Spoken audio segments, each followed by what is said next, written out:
I know what you're all thinking. You're all thinking he's fallen over again. Fallen over in the undergrowth.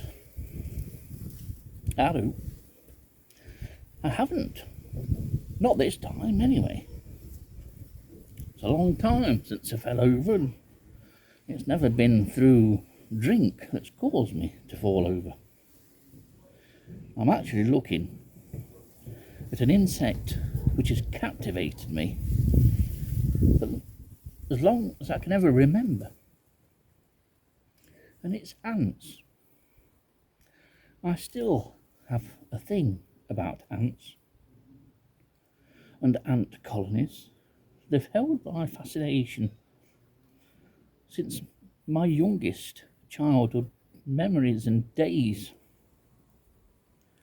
Always wanted and did have ant colonies. And I've just started again.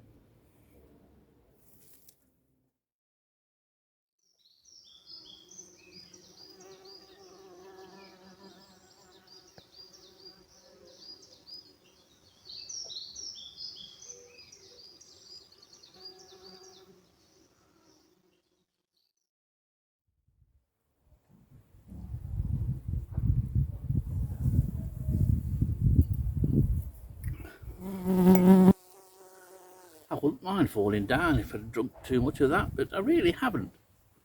I'm just having 5 minutes in the garden after some painstaking and severe lying down looking at last year's Niagara workers. Ants have indeed held a huge fascination for me right throughout my life. Numerous colonies that have come and gone, that have kept, or at least tried to keep. I've never managed to keep a colony for more than a month or so.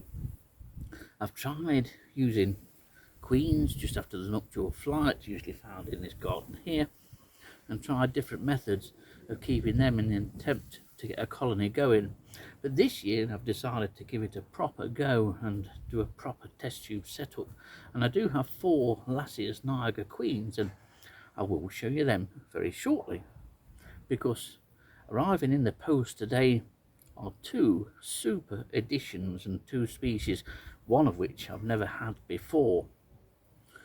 They aren't UK species, which is a shame really, because when you see the size of one of the queens, you might even be impressed. But ants aren't many people's cup of tea. Most women, certainly mothers, don't appreciate ants being kept in the house, and my mother, God rest her soul, certainly didn't when she discovered that my Myrmica rubra colony, all 500 or so workers, had made a dash for freedom in my bedroom one afternoon in the early 1980s. I suppose I wasn't the most popular child in the world at that time, but she survived and I survived, but the colony didn't. Outside they went. And so I'm really determined to get a colony going, and I would like to feature the growth of the colony, or colonies, because I have a tendency, if I go into a hobby, I tend to go in it full length. I did with tarantulas, started off with 1, and that quickly ended up with 50 odd species. Dare say, ants, if I'm successful with the ones I've got, might all go the same way, but they are fascinating insects. But it's time, I think, we went inside and had a look at the 4 Lassier's Niagara queens I've got presently, and today's 2 exciting arrivals once I've finished this.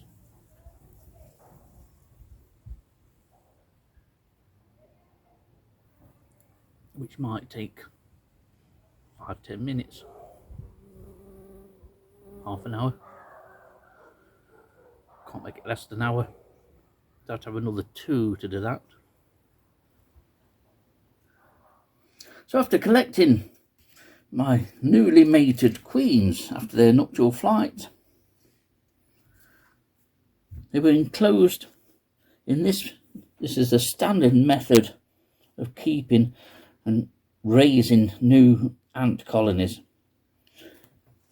What it involves is the standard test tube. I've gone for glass this time. And glass is better. Glass is clearer as well and stays clearer. And what you need to do after securing your queen ant is fill one of your test tubes with 1/3 of water, using water that's either been boiled and allowed to cool down.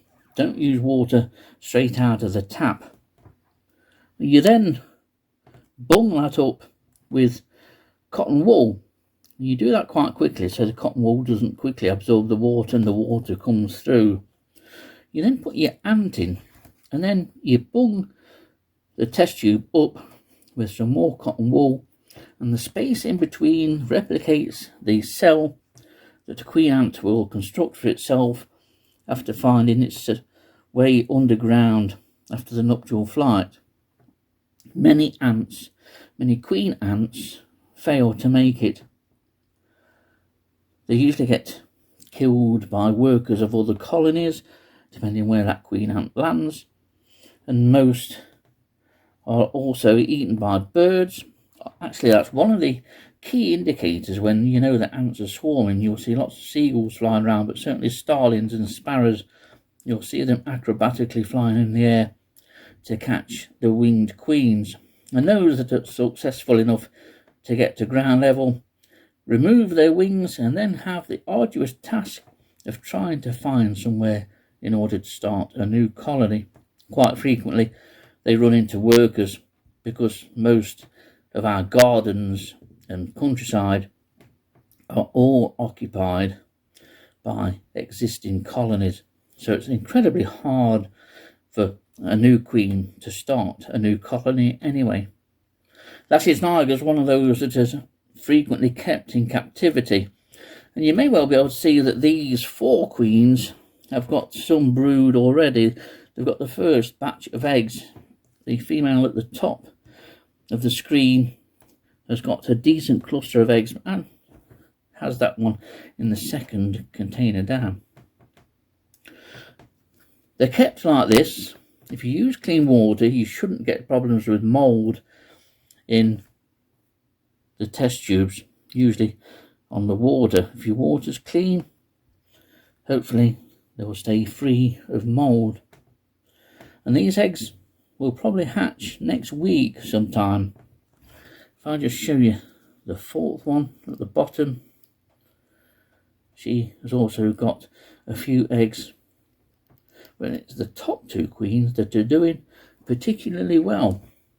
So this is Lasses niger. This is your common or garden black ant. Everybody knows this one. This is the one that everybody goes mad about on Facebook when they're coming to the nuptial flight.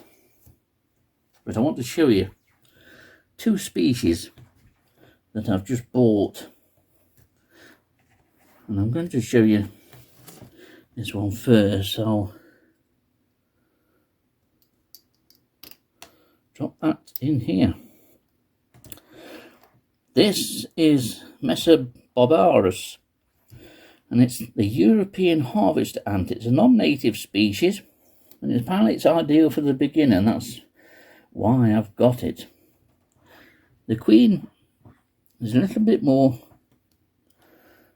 stockier and slightly larger than the queens of Lasses niger, as you can see, and this is a seed feeding species. It'll be interesting to keep. I'm looking forward to having a go at keeping these. And this one's arrived today, complete with brood, and there is one worker which is underneath the queen, as you can see there. Ants are brilliant.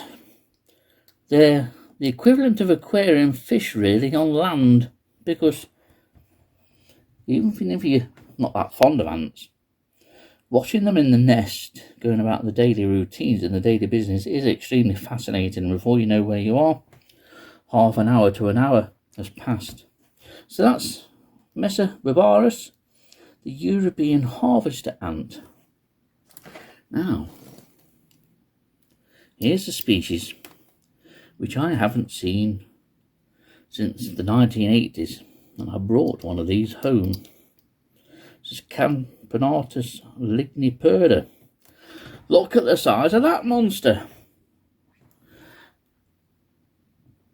When I was at Switzerland in the mid-1980s, I found a nest of this at Interlaken, just at the back of the hotel where I was staying. And while I was wandering around the various parts of Interlaken, I do remember seeing 2 queens of these, and one I collected and brought back. And I got some brood from the nest that I knew of at Interlaken and brought a few pupa back. The nest unfortunately failed, but the reason probably failed, and why all my attempts at ant nests have failed, it's usually on my part. And this year, this is going to be the most intense attempt at rearing ants that I'll have hopefully completed. And I aim to document the progress on this channel. As you can see, this Camponotus ligniperda has got a small brood, but what a monster of a queen. If you've seen the wood ants in our woods and forests in the UK, the queens of that species of Formica rufa aren't as large as this, but in general appearance, Camponotus ligniperda workers are very similar to Formica rufa, but some are larger. It's an impressive insect, isn't it? So, that's the state of affairs. Reinvigorating an interest in ants, a lifelong interest. And that's what having an interest in invertebrates often does. Many people will be interested in insects maybe in the early teens, and then life takes them in another direction and work gets in the way and they lose that interest and forget about that interest. And then when they retire, or in later life when they have more time, that interest returns, it's awakened. But rather than being awakened, this is like a new beginning for me, and it's very much a case of unfinished business. I long to have a well-populated ant colony, and hopefully what you've seen on this video will be the very start of it.